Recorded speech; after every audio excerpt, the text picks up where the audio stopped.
Hello team, bienvenue dans GisGis. Aujourd'hui, on va faire une rapide vidéo pour vous expliquer comment certifier son compte sur Instagram. Je pense que pour le coup, je vais faire la vidéo en Wolof parce que j'ai constaté que quand même il y avait pas mal de contenu disponible en français. So, pour démocratiser l'information, on va passer sur du Wolof et j'espère que ça va vous plaire. Hi, c'est tout de suite. GisGis. Non, waa Sénégal maa ngi nuyu ñëpp c'était juste pour ñu leeral ñànk benn page la am page Instagram benn la am muy Lia Alliance ñànk mu ngi nii non bëgg mu leer ci ñëpp Lia Alliance ñànk yeneen page yi ni créé ay ñànk l'officiel ay ñànk TV genre yu mel noonu yooyu du sama compte moom moo ko bu leen nangu ko leen nax tamit xam nga. Donc en premier lieu lan mooy certification Instagram pour ñi ko xamul certification Instagram mooy en fait la petite pastille bleue mooy pastille bu bleu bi ngeen di gis ci Instagram bi lu bleu loolu ngeen di seen su ko defee mooy wane ne compte bii nii mooy compte dëggantaanu artiste bi footballeur bi mbalaxmaan bi maanaam personnage public bi yaa xam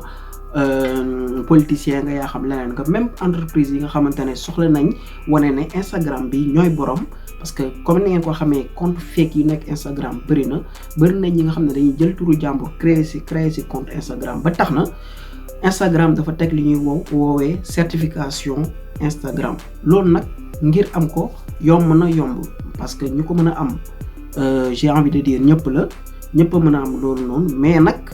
dafa am ci ay chartes yi ñu ko teg. GisGis. képp ku bëgg a am certification Instagram yomb na da ngay dem ci sa profil Instagram am na benn bouton bu mel ni hamburger am ñetti bant yi ci ngay cliquer benn yoon soo duggee di nga gis normalement benn bouton bu nga xamante ne dañ ci bind paramètre ci biir paramètre bi nag ci ngay dugg pour mën a jot ci li ñuy wax compte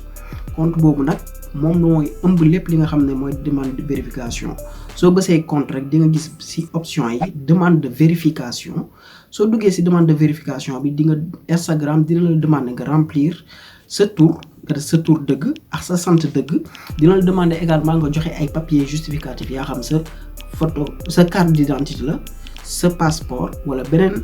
papier bi nga xam ne mën na mandargal ne yow yaay borom compte bi tey yow yaay nit maanaam bi ngay prétendre nekk.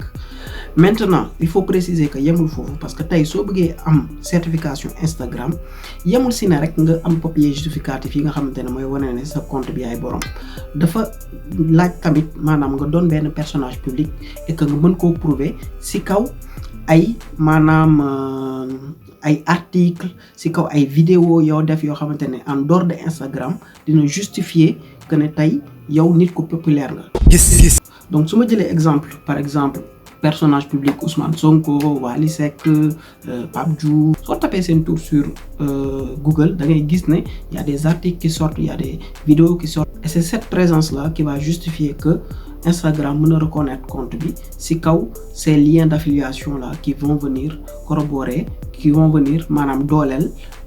compte Instagram bi ba wane ne kii nit ku bu ñu xam la nit bu crédible la ak nit boo xamante ne mooy borom compte bi parce que c'est les trois choses importantes. GisGis. maanaam tey ci gàttal su ma nekkoon nit koo xamante ne sur Instagram j'ai 1 million d'abonnés wala 500 000 abonnés mais Instagram dong rek laa siiw Instagram dong rek laa am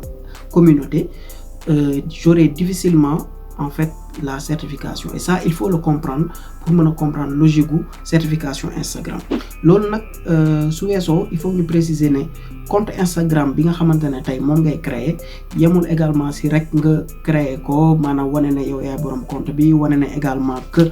maanaam yow nit ku siiw nga il faudrait que nga siy proposer contenu exclusif soo déggee contenu exclusif mooy contenu yoo xamante ne yow donc yow rek yaa koy mën a dugal parce que am na compte fan yi nga xamante ne tamit day jëlaat ay photo di ko relayer donc genre compte yooyu Instagram du ko nangu du lu yomb nag parce que c'est li ñuy wax mooy la loi de l'offre et de la demande loo gis rek su ko ñëpp amee du am valeur te Instagram dafa nekk koo xamante ne dafa bëgg certification bi am valeur ba tax na du ñëpp ñooy demander ñëpp am mais jàpp leen ne rek soo defee demande yi comme ni ma la ko expliqué laata 15 jours jàpp 30 jours maanaam 1 mois di nga gis badge bi bu fekkee remplir nga conditions yi nga xam ne Instagram moom lay laajte. GisGis. donc yaa xam artiste nga yaa xam rappeur nga yaa xam politicien nga yaa xam même entreprise nga bu fekkee bëgg nga certification bi te bëgg nga maanaam protéger sa bopp par rapport ak compte fake yi parce que gis naa souvent ci réseaux sociaux yi que ne maanaam gars yi dañ ciy plaindre lu bari voici un moyen de se protéger. protéger. Donc voilà, c'était tout pour moi. Bu fekkee vidéo bi neex na leen bàyyi leen ma like defal ma commentaire abonné wu si compte YouTube bi activer cloche bi pour su ma dugalaatee vidéo ngeen mën see njëkk jot. C'est vrai que gën naa génne vidéo mais jot beek yooyu moo ko mayewul mais je suis de retour. Sly is back comme dirait l'autre. Et puis di bañ a fàttali li leen di wax saa su ne rek game bi mi ngi fay di si gën a muus. Gis gaay partager leen vidéo yi